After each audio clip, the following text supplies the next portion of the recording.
वालों के सामने खुटा ठोक पर जुड़ गई बनी और आज अलग अलग राजनीतिक दल के रुआ देख ले हो कब कि अपना अपना हिसाब से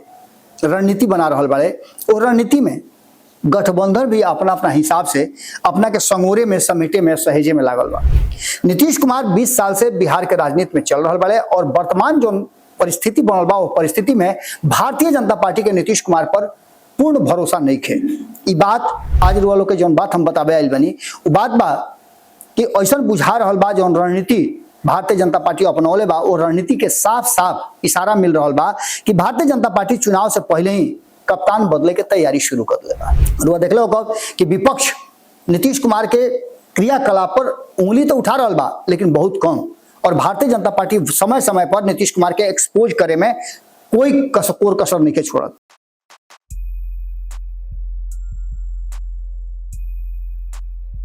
गोलातनी हेरा से अभिनंदन बा। खूंटा ठोक पर वालों के खाली फिर से बहुत बहुत स्वागत और अभिनंदन करता नहीं।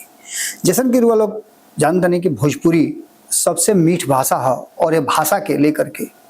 दुनिया भर में लगभग 25 से 30 करोड़ लोग एक बोलेला, बतियावेला, एक जिएला। भोजपुरी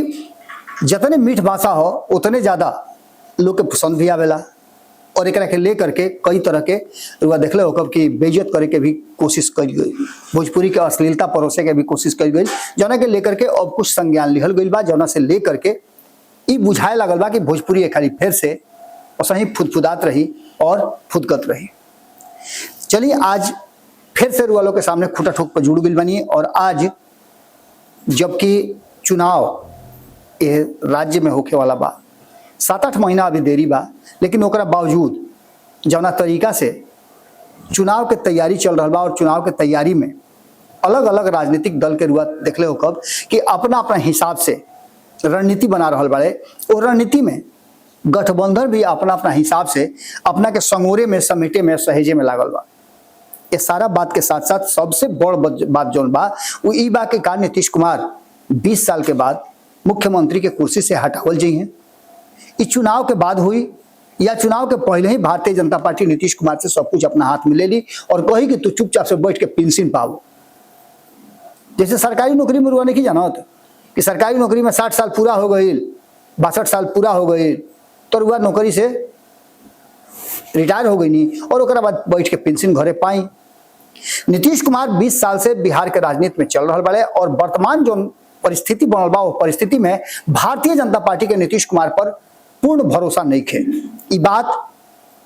ऐसे पता चल रहा बा कि भारतीय जनता पार्टी जौना तरीका से आपन रणनीति बना रहा बा और अपना हिसाब से बिहार के चलावे की कोशिश कर रहा बा वो साफ साफ अब दिखाई दे रहा बा।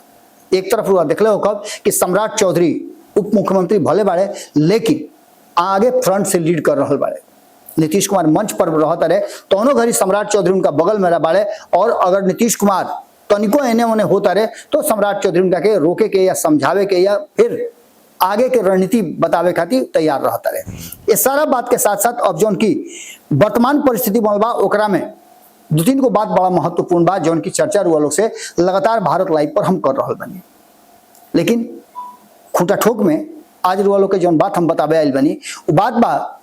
कि ऐसा बुझा रहा बा जौन रणनीति भारतीय जनता पार्टी अपनौले बा और रणनीति के साफ साफ इशारा मिल रहा बा कि भारतीय जनता पार्टी चुनाव से पहले ही कप्तान बदले के तैयारी शुरू कर दिले बा। नीतीश कुमार के भावभंगिमा, उनकर स्वास्थ्य और उनकर जौन एक्टिविटी बा ओकरा के लेकर के कहीं ना कहीं जैसन के भीतर खाना में चल भी रहा बा कि भारतीय जनता पार्टी उनकर जौन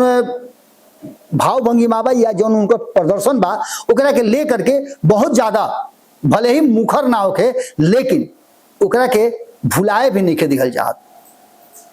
रुआ देख लो कब कि विपक्ष नीतीश कुमार के क्रियाकलाप पर उंगली तो उठा रहा बा लेकिन बहुत कम, और भारतीय जनता पार्टी समय समय पर नीतीश कुमार के एक्सपोज करे में कोई कसर नहीं के छोड़त। हालांकि रोके के भी प्रयास हो रहा बा, ये दोनों बात बा, लेकिन जो वर्तमान परिस्थिति बनल बा ओकरा में अमित शाह के राजनीति और रणनीति अब पूरी तरह से बिहार पर हावी होके जा रहा बा। ये बात रुआ देख लो 2024 के चुनाव लोकसभा चुनाव के बाद से अमित शाह के बिहार में एंट्री बैन हो गई रहे। 24 के चुनाव में भी रुआ देख लो कि नीतीश कुमार और अमित शाह के आमना सामना ना भई। खैर इस सारा बात भइला के बाद अब जबकि 1 साल होके जा रहा बुढ़ुए, 1 साल से कुछ ही महीना कम बा जब केंद्र में सरकार बनल और नीतीश कुमार के कंधा पर, नीतीश कुमार के बैसाखी पर केंद्र के सरकार चल रहा बा। ओकरा बावजूद नरेंद्र मोदी के लागत रहे कि नीतीश कुमार कहीं समर्थन खींच ली है तो काम गड़बड़ा सकेला। इस चलते नीतीश कुमार के डिमांड पर अमित शाह के बिहार आवे से रोकल गई है, लेकिन गृह मंत्री बाड़े उनका के रोक सकेला। लेकिन चूंकि ये गठबंधन के राजनीति हो, ओकरा में थोड़ा सा 19-20 और एने ओने चलेला। अब अमित शाह बिहार में एंट्री कर गई बाड़े और नीतीश कुमार के समझावे में भी सफल हो गई बाड़े। नीतीश कुमार कौना तरीका समझ गई बाड़े, नीतीश कुमार के का डिमांड जो रहे वो सब पूरा हो गई बा। ये सारा चीज देखे सुने से तो यह लग रहा बा कि नीतीश कुमार खुश बाड़े, लेकिन ओकरो से खुश भारतीय जनता पार्टी बा। लोगों के याद हुई कि भारत लाइव पर भी हम ये बात कहले रही कि जौना घड़ी अमित शाह के बिहार आवे के रहे, लगभग साल भर के बाद अमित शाह के बिहार में जब एंट्री भइल, 2 दिवसीय दौरा पर अइले, तो भारतीय जनता पार्टी के नेता लोग के चेहरा में भीतर से मन में हुलस रहे और ये हुलस साफ साफ झलकल जब रुआ देखले हो कब कि हमनी के रिपोर्टर जौन बड़ा सीनियर रिपोर्टर सागर वो भारतीय जनता पार्टी के नेता लोग से जो बात करते रहे, लाइव के माध्यम से हमू जुड़ रही, रुआ लोग देखले हो कब खबर, वो खबर में काफी खुश नजर आवत रहा। एक साथ साथ अब जो वर्तमान परिस्थिति बनल बा ओकरा में अमित शाह के एंट्री हो गई बा और अमित शाह अभी से लेकर के चुनाव तक यानी कि 6-7 महीना जो बाचल बड़ुए चुनाव के, वो 6-7 महीना हर महीने 2 से 3 दिन उनकर बिहार में डेरा रहे। बिहार में ना, बिहार के अगल बगल वाला जो राज्य बाड़े ओकरो में वो 2-2 दिन आकर के महीना में अपन डेरा डली है। यानी कि बिहार के राजनीति और बिहार के चुनावी साल में पूरी तरह से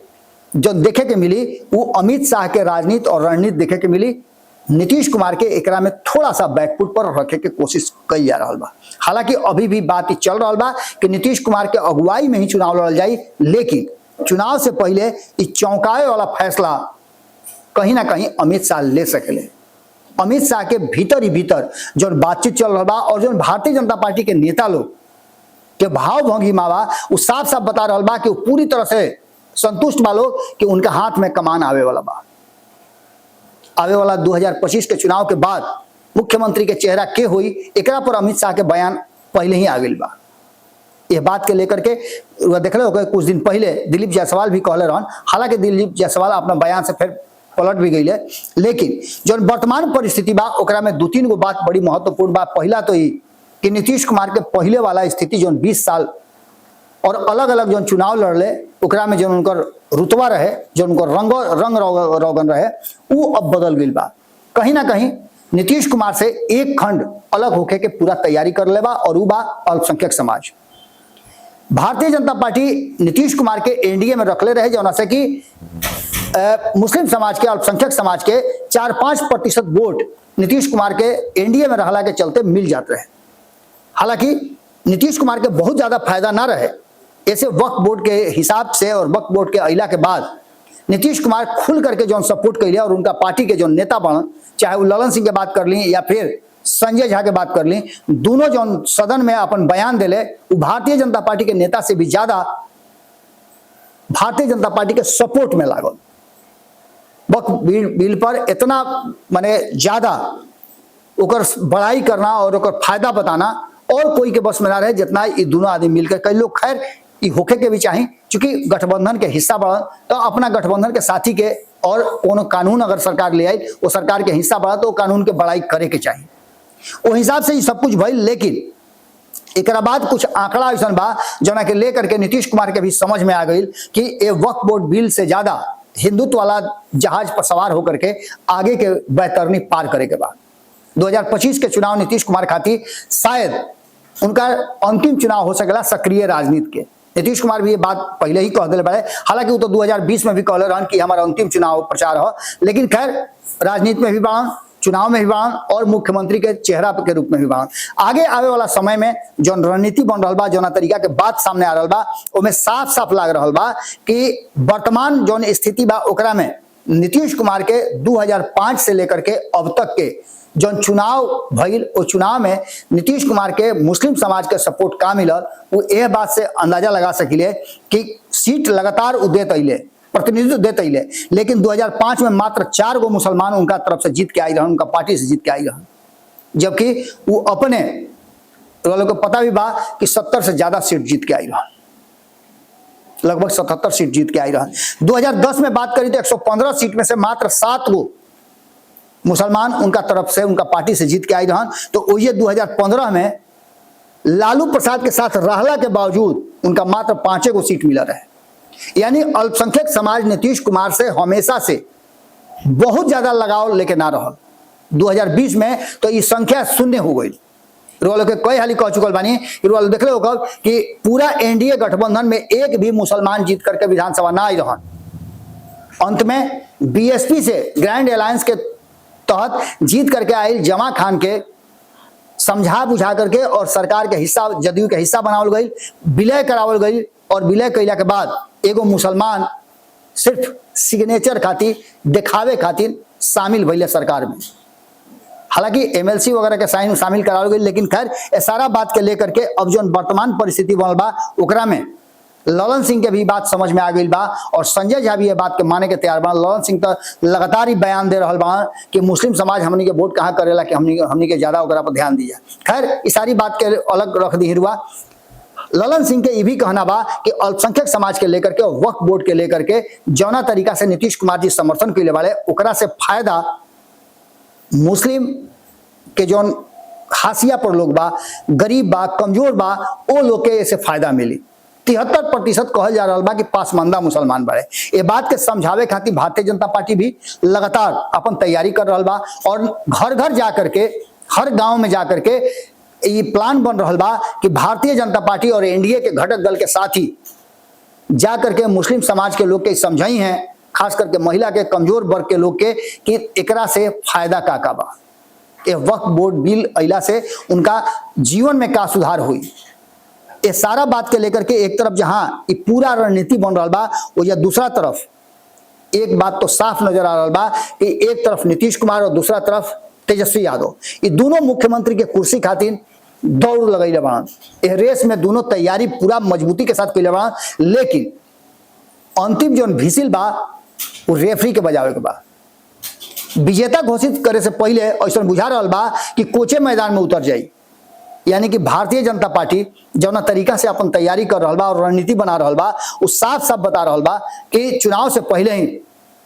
नीतीश कुमार के हाथ से कमान लेकर के भारतीय जनता पार्टी कप्तान बदली और कप्तान बदल के वही कप्तान के नेतृत्व में चुनाव हुई। इस चुनाव में भारतीय जनता पार्टी ये स्पष्ट कर दी कि नीतीश कुमार के साथ का समझौता बा और इहो बात चुनाव से पहले रुआ क्लियर हो जाई। हर चुनाव में रुआ देखले बानी कि गठबंधन के स्वरूप बदलेला, दल बदल होला और एक साथ साथ गठबंधन के साथी भी बदलेले। ये चुनाव में का हुई ये आवे वाला वक्त बताई, लेकिन भारतीय जनता पार्टी के चियारी से तैयारी एकदम पूरा तरीका से साफ कर रहा बा कि चाचा और भतीजा दोनों के अरमान पर पानी फिरे वाला बा। भारतीय जनता पार्टी कहीं ना कहीं थोड़ा सा भी ये लोग कमजोर पड़ल तो ये मान के चली कि 2015 दोहरावे ना दी, बल्कि भारतीय जनता पार्टी महाराष्ट्र वाला खेल कहीं बिहार में भी मत कर देवे। आज के खुटा ठोक में रुआ लोग से विदा ले, कल फिर भेंट हुई। गोड़ लागत नहीं।